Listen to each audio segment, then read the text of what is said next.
Main ముఖ్యమైన వార్త ఏంటంటే మన దేవనపల్లి కవిత, నాట్ కల్వకుంట్ల కవిత.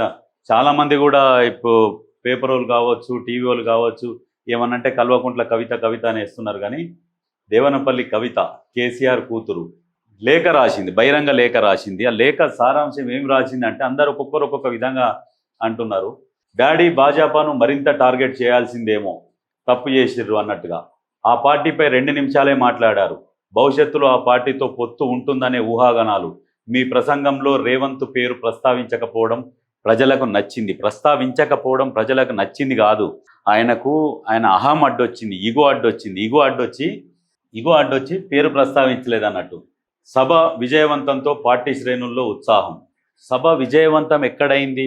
10 లక్షల మందిని ఎక్స్పెక్ట్ చేసిర్రు. మీరు కుర్చీలు ఎన్ని తెప్పించిర్రు? మీ సోషల్ మీడియానే చెప్పింది 2 లక్షల కుర్చీలు తెప్పించినామని.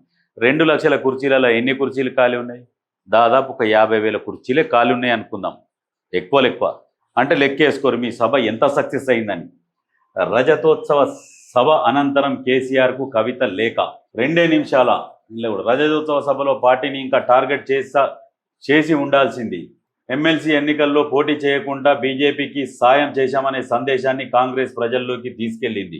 ఎమ్మెల్సీ ఎన్నికల్లో పోటీ చేయకుండా బీజేపీకి సాయం చెయ్యలేదు మీరు, ఎందుకంటే పోటీ చేసేందుకు భయపడి మీరు ఆగిపోయారు. ఎందుకంటే ఎమ్మెల్సీ ఎన్నికలలో ఉన్నది టీచర్లు, పట్టభద్రులు కాబట్టి వాళ్ళు చదువుకున్న వాళ్ళు, వాళ్ళకు తెలుసు ఎవరికి ఓటేయాలన్న విషయం అని. వాళ్ళు మీకు ఎయ్యరు అన్న విషయం ఖచ్చితంగా తెలుసు, మీ నాయనకు కూడా తెలుసు, కాబట్టే పోటీ చేయలే.